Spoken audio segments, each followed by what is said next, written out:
अस्सलाम वालेकुम चौधरी की करा रहे हो? ਉਹ ਯਾਰ ਆ ਮਜ਼ਦੂਰ ਲਿਆਂਦੇ ਨੇ ਤੇ ਮੁੱਢ ਜਿਹਾ ਪਟਾ ਕੇ ਨਾ ਤੇ ਇਹਨਾਂ ਗਰੀਬਾਂ ਨੂੰ ਚਲੋ ਮੁੱਢ ਲੈ ਜਾਣਗੇ ਵੇਚ ਕੇ ਆਪਣਾ ਬਿੱਲ ਬੁਲ ਤਾਰ ਲੈਣਗੇ ਉਹ ਵਿਚਾਰੇ ਅੱਜ ਕੰਮ ਲੱਭਣ ਆਏ ਨੇ। अच्छा अच्छा ये कित्थों आए ने?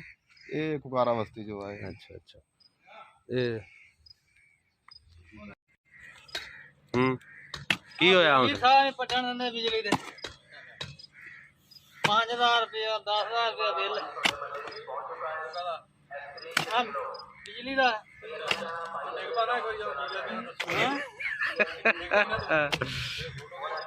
ਦਿੱਤੇ ਹਾਂ ਨਾਲ ਬਿੱਲ ਕਿੰਨਾ ਤੈਨੂੰ ਆ ਗਿਆ ਜਿਹੜਾ ਚੀਕੀ ਜਾਣ ਡਿਆ ਹੈਂ?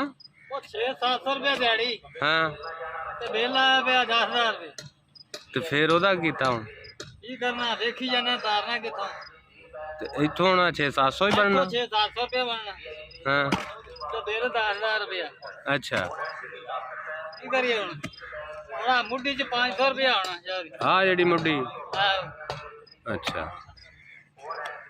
ਤੇ ਫਿਰ ਤਾਂ ਔਖਾ ਹੋ ਗਿਆ ਕੰਮ ਹਾਂ ਔਖਾ ਔਖਾ ਗਏ ਮਰ ਗਏ ਆ ਸਾਰੇ ਤੇ 2 ਮੁੱਠੀਆਂ ਪੜਨੀਆਂ ਸੀ ਤੇ ਹੁਣ ਫਿਰ ਕੀ ਕਰਨਾ ਇਹ ਤਾਂ ਫਿਰ ਕੰਮ ਕੋਈ ਨਾ ਹੋਇਆ ਬਸ ਵੇਲੀ ਤਾਰਾਂਗੇ ਸੌਦਾ ਦੂਜਾ ਤਾਂ ਨਹੀਂ ਆਉਂਦਾ ਚੀਨੀ ਨਹੀਂ ਆਉਂਦੀ ਨਾ ਪੱਤੀ ਆਉਂਦੀ ਇਹ ਬਸ ਵੇਲੀ ਤਾਰਾਂਗੇ ਯਾਰ ਵੇਖੋ ਜੀ ਇਹ ਬੰਦੇ ਜਿਹੜੇ ਨੇ ਨਾ ਮਜ਼ਦੂਰ ਆਦਮੀ ਕੀ ਕਰ ਸਕਦੇ ਨੇ। ਵੇਖੋ ਜੀ ਇਹ ਵੇਖ ਜੀ ਵਿਚਾਰੇ ਆ ਮੋਢੇ ਚਲੋ ਜੀ ਇਹ ਹੋ ਜਾਏਗਾ ਕਿੰਨਾ 20 ਕਿਲੋ ਦਾ ਹੋ ਜਾਏਗਾ ਇਹਨਾਂ ਦਾ ਬਣਨਾ 300-400 ਰੁਪਈਆ। ਦੱਸੋ ਤੁਸੀਂ ਆਪ ਇਹ ਵਿਚਾਰਾ ਇੱਕ ਉਹ ਮੁੰਡਾ ਪੱਟਣ ਡਿਆ ਪਰਾਂ ਇਹ ਵਿਚਾਰੇ ਆ 2-3 ਮੈਨੂੰ ਆਂਦੇ ਯਾਰ ਕੋਈ ਦਿਹਾੜੀ ਦੇ ਲਾਵੇ ਮੈਂ ਕਿਹਾ ਚਲਾ ਮੁੱਢ ਪੱਟ ਲਓ ਤੇ ਆਪਣਾ ਜਿਹੜਾ ਬੁੱਤਾ ਲਾਓ। ਇਹ ਤਾਂ ਹਾਲਾਤ ਨੇ ਜੀ ਗਰੀਬ ਬੰਦੇ ਦੇ। ਦੱਸੋ ਕੀ ਕਰੇ ਹੁਣ ਹਕੂਮਤ ਨੂੰ ਜਿਹੜਾ ਨਾ ਵੀ ਉਹਨਾਂ ਨੂੰ ਸੋਚਣਾ ਚਾਹੀਦਾ ਵੀ ਗਰੀਬ ਦੇ ਬਾਰੇ ਕੋਈ ਸੋਚੇ ਤੇ ਇਹ ਛੱਡ ਕੇ ਕੋਈ ਹੋਰ ਕੰਮ ਵੇਖ ਲੈਣ ਨੂੰ ਜ਼ਰੂਰੀ ਕਰੇ ਵਿਚਾਰੇ। ਦੱਸੋ ਦਿਹਾੜੀ ਦਾ ਕੀ ਕਰ ਸਕਦਾ ਬੰਦਾ ਥੱਲੇ ਵਾਲਾ ਤਬਕਾ ਦਫ਼ਤਰ ਚ ਬੈ ਜੇ ਦਫ਼ਤਰ ਵਾਲੇ ਦਾ ਕੰਮ ਨਹੀਂ ਲੱਭਦਾ ਗਰੀਬ ਤਬਕਾ ਉਹ ਕੀ ਕਰੇ ਮੈਨੂੰ ਇਹ ਦੱਸੋ। ਜਿਹੜੇ ਆ ਪੜ੍ਹੇ ਵੀ ਨਹੀਂ ਚਾਰ ਜਮਾਤਾਂ ਕੋਈ ਪੜ੍ਹੇ ਹੁੰਦੇ ਉਹਨਾਂ ਨੂੰ ਕਿਹੜਾ ਵਿਚਾਰੇ ਨੌਕਰੀ ਇੱਥੇ ਭੈਣ ਪੜ੍ਹੇ ਲਿਖੇ ਤੁਰੇ ਫਿਰਦੇ ਨੇ। ਹੁਣ ਇਹ ਵੀ ਤੁਹਾਡੀ ਦਿਹਾੜੀ ਇੱਥੇ ਪੂਰੀ ਹੋ ਗਈ ਜੀ ਕਿੰਨੇ ਪੈਸੇ ਬਣ ਜਾਣਗੇ?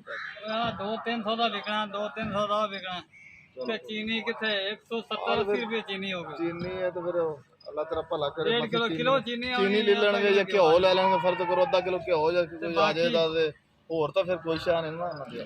ਫਿਰ ਤਾਂ ਰਸ਼ਦ ਤੁਹਾਡੇ ਘਰ ਦਾ ਗੁਜ਼ਾਰਾ ਬੜਾ ਔਖਾ ਮੁਸ਼ਕਲ ਹੋ ਗਈ ਜਾਰੀ। ਨਿੱਕੇ ਨਿੱਕੇ ਬੱਚੇ ਨਾਲ ਥਾਂ ਹੀ ਹੈ ਹਾਂ ਸਹੀ ਇੱਥੇ ਟੋਏ ਚ ਪਤਾ ਲੱਗਾ ਜਾ ਨਹੀਂ ਯਾਰ ਇਹ ਤਾਂ ਬੜਾ ਔਖਾ ਜਿਹਾ ਨਿਜ਼ਾਮ ਹੈ। ਔਖਾ ਥੋੜਾ ਜਿਹਾ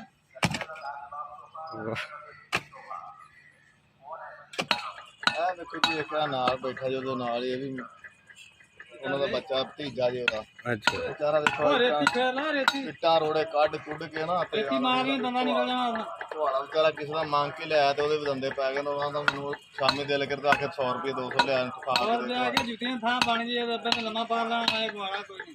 ਆ ਤੇ ਫਿਰ ਪਿਛਾਂ ਕੀ ਬਚਣਾ ਦਿਹਾੜੀ ਜਾਂ ਕਿੱਥੇ ਹੁਣ ਜੁੱਤੀਆਂ ਥਾਂ ਉਹਨੇ ਬਣਾ ਲਈ ਆ ਮੁਰਗੀ ਨਹੀਂ ਹੈਗੀ ਨਹੀਂ ਦੱਸੋ ਜੀ ਆ 5-6 ਕਿਲੋ ਦੀ ਆ ਮੁੱਢੀ ਜੀ ਇਹਦੇ 1000 ਰੁਪਏ ਹਾਂ ਇਹਦੇ ਚ ਹੁਣ ਕੀ ਵਿਚਾਰਿਆਂ ਨੂੰ ਕੀ ਵਿਚਾਰਿਆਂ ਨੇ ਕਰਨਾ ਕਿ 2000 ਦਾ ਇਹ ਕੁਆੜਾ ਥੋੜਾ ਖੂਨ ਪਸੀਨਾ ਇੱਕ ਹੋਇਆ।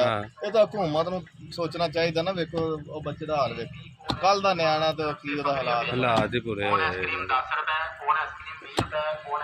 ਚਲੋ ਜੀ ਅੱਲਾ ਵਾਰਿਸ ਹੈ ਹੁਣ ਜਿਹੜਾ ਚੱਲਦਾ ਫਿਰ ਗੁਜ਼ਾਰਾ ਕੀ ਕਹਿ ਸਕਦੇ ਖੱਪ ਖੱਪ ਕੇ ਆ ਕੁਛ ਕਰਨ ਦਾ। ਹਾਂ